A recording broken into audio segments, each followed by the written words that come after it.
France के राष्ट्रपति के खिलाफ विरोध प्रदर्शन किया है। फ्रांस में नहीं, मैं कह रही हूँ विश्व में जहाँ भी इस प्रकार के लोग हैं, आतंकवादी गतिविधियां फैलाने वाले, ये विधर्मी हैं। और भारत में भी, भोपाल में भी इन विधर्मियों की कमी नहीं है। और उन लोगों का समर्थन, भाई जो राष्ट्र है अगर वहाँ आतंकवादी गतिविधि होगी तो वहाँ का देश कानून बनाएगा अपने देश की रक्षा के लिए। और आतंकवादी कौन होता है? क्यों यही वर्ग होता है। और जब ये वर्ग होगा, और जहां जहां भी ये वर्ग है, ये विधर्मियों को सब जगह दंड मिल रहा है। क्यों चीन में ये नहीं उचक पाते? जो चीन कहता है, वहां जो नियम बनाते हैं, इनको वहां चलना पड़ता है। और भारत को भी ऐसे नियम बनाने होंगे और इनको कसौटी, इनको ग्रिप में रखना होगा, इन पर लगाम कसनी होगी, नहीं तो ये देश को बर्बाद करने पर तुले हुए हैं। और भोपाल में भी कमी नहीं ऐसे गद्दारों की। वहां का समर्थन करने वाले वहां जाके देख लो, घूंदिए जाओगे पता चल जाएगा ये भारत है। जाके हिम्मत दिखाओ ना वहां जाने की, जाके दिखाओ ना चीन में जाने की। नहीं कर पाएंगे। भारत में मैं कह रही हूँ ना, स्वतंत्रता है यहाँ कहने की, इसलिए वो ऐसा कर लेते हैं। और ऐसे लोगों के लिए कानून बनना चाहिए। गद्दारी का है, कांग्रेस सीधे तौर पर ये कह रही है कि सिंधिया परिवार ने झांसी की रानी के साथ गद्दारी की थी। आप क्या सोचते हैं? कांग्रेस के पास कोई विषय नहीं होता। गद्दार शब्द तो इन पर ही लागू होता है, क्योंकि आज भी देखो जिस कारण से आप लोग आए हुए हैं, जिस कारण से मीडिया आज यहाँ है, और जो पाकिस्तान ने सिद्ध कर दिया, पाकिस्तान ने स्पष्ट कर दिया, हमारे लिए तो अचीवमेंट है। उनके लिए भारत का हमला अचीवमेंट हो सकता है, लेकिन भारत में छुपे हुए कांग्रेसियों के लिए अचीवमेंट है। ये तो देशद्रोह की बात है। मतलब झांसी की रानी के साथ और सुनिए, झांसी रानी ने उस समय जो परिस्थितियां बनी, उसमें जो कुछ भी हुआ वो इतिहास है। सुनिए, वो इतिहास मैं आज नहीं कह रही हूँ, परंतु वर्तमान का इतिहास, राजनीतिक इतिहास ये कह रहा है कि देशभक्ति के लिए अगर ज्योतिरादित्य सिंधिया कांग्रेस में होते हुए 370 का सपोर्ट कर सकते हैं, राम मंदिर का सपोर्ट कर सकते हैं, तो मुझे निश्चित रूप से लगता है कि भाजपा में आकर के भाजपा उनको बराबर सम्मान मिला है और ये स्थान उनके लिए था। और रहा गद्दारी का सवाल, तो कांग्रेस ने सदैव गद्दारी की है देश के साथ, पाकिस्तान का सपोर्ट किया है, चीन का सपोर्ट किया है, और इसका भी एक इतिहास है। तो गद्दार की परिभाषा वर्तमान समय में भी देख लीजिए, बिल्कुल स्पष्ट है। और कांग्रेस गद्दार है। बहुत बड़ा प्रदर्शन भोपाल में हुआ बिना अनुमति की हत्या हो गई है। अत्यंत सरकार कश्मीर में अमन चैन लाने के लिए लगातार प्रयास कर रही है, और उन्होंने कहा थी कि झंडा भी नहीं उठाएंगे जब तक।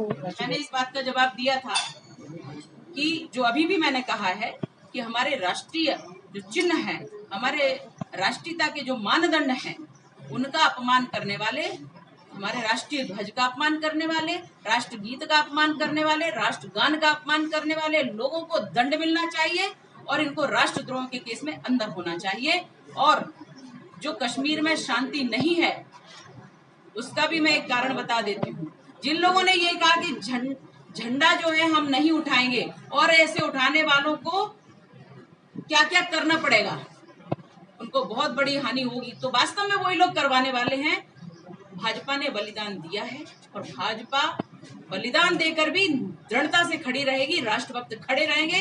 और भाजपा में हमारे माननीय प्रधानमंत्री मोदी जी, माननीय अमित शाह जी और पूरी भाजपा बिल्कुल देशभक्त है। बिल्कुल स्पष्ट हो चुका है कि जब भी जो देश के पक्ष में निर्णय होते हैं वो संसद में हो रहे हैं। कभी 370 हटाने का कोई भी सरकार हिम्मत नहीं कर पाई। माननीय मोदी जी, माननीय अमित शाह जी ने ये दृढ़ता दिखाई और ये हौसला दिखाया और 370 हटी, भारत अखंड हुआ। कश्मीर हमारा निश्चित रूप से थोड़ा तो समय लगेगा वहाँ की व्यवस्था बनाने में। तब तक ये जो कीड़े मकोड़े हैं, आतंकवादी हैं, ये थोड़ा अपना जोर उठा रहे हैं, परंतु इनका कुछ नहीं है, ये समाप्त होंगे और वहाँ बिल्कुल शांति होगी। और जैसे यहाँ विकास होता है वहाँ विकास भी होगा। और अभी भी एक आप कोई भी वहाँ जमीन खरीद सकता है, कोई भी वहाँ रह सकता है। स्वतंत्रता हो गई है, जो कल्पना नहीं की जा सकती वो कार्य हो गया है। तो इसलिए सब अच्छा होगा। देशभक्तों से टक्कर अब आतंकवादियों की है, तो आतंकवादियों को समझ में आ जाएगा। और हमारे गृह क्षेत्र में, हमारे पूरे भारत गृह में जो आतंकवादी छुपे हैं किसी भी रूप से, मानसिकता से और चाहे शारीरिकता से, उनका मुंह तोड़ जवाब मिलेगा और उनको उनका दंड मिलेगा। कुछ विशेष बात है ना। पाकिस्तान ने एक्सेप्ट कर लिया कि एक्चुअली हमला हुआ था। कांग्रेस ने उस समय जो काफी आरोप लगाए थे, क्या कहना? पुलवामा का जो अटैक था, देशभक्त हमारे माननीय मोदी जी ने, उस समय राजनाथ जी गृह मंत्री थे, उन्होंने बिल्कुल कठोरता से कहा था कि हम इसके विरुद्ध कार्रवाई करेंगे।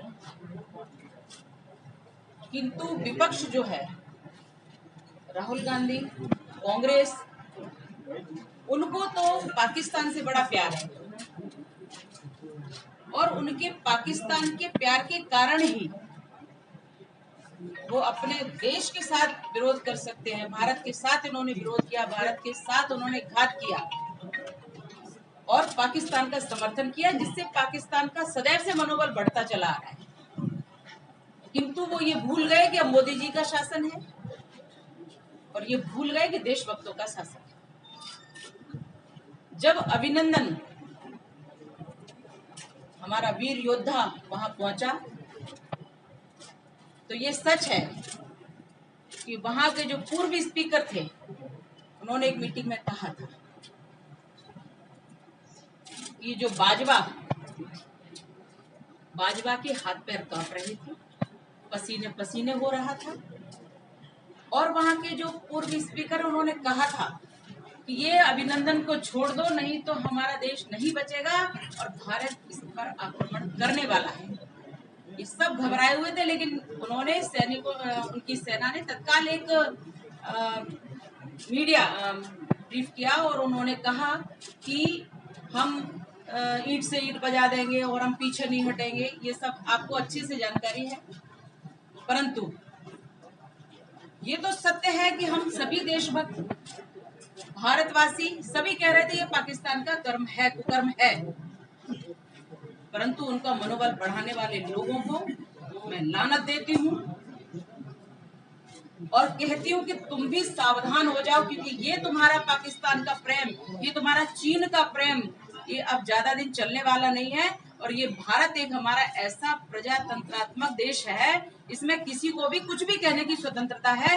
लेकिन मैं प्रार्थना करती हूँ ईश्वर से और प्रार्थना करती हूँ अपनी संसद से कि कोई ना कोई ऐसा कानून निश्चित रूप से आना चाहिए जिससे कि ऐसे जो पाकिस्तान प्रेमी हैं या देशघाती बात करने वाले लोग हैं, इस तरह का कानून बने कि इन पर और तिरंगा का अपमान करने वाले हैं, हमारे जितने भी राष्ट्रीय मानदंड हैं उनका अपमान करने वाले लोग, वंदे मातरम का अपमान करने वाले, राष्ट्रगान का, राष्ट्रगीत का और राष्ट्रध्वज का अपमान करने वाले लोग, हमारे सनातन धर्म का अपमान करने वाले लोग, ऐसे लोगों को सजा मिलनी चाहिए और कठोर दंड मिलना चाहिए, तभी इनके मुंह बंद होंगे। नहीं तो सदैव से ये वामपंथी और ये सब लोग कांग्रेसी हमारे देश का सत्यानाश करने पर तुले हुए हैं। अब ये देशभक्त जाग चुके हैं, ऐसा कानून निश्चित रूप से आना चाहिए। और मैं भर्त्सना करती हूँ कांग्रेस की कि आज जो पाकिस्तान ने स्वीकार किया है, आज उनके पास क्या जवाब है इस बात का, और वो क्या जवाब देंगे, क्योंकि उनके पास तो कुछ अब बचा ही नहीं। वो जो एक उन्होंने आड़ बना के रखी थी वो भी आज स्पष्ट हो चुकी। इसलिए कांग्रेस के लिए मैं लानत देती हूँ।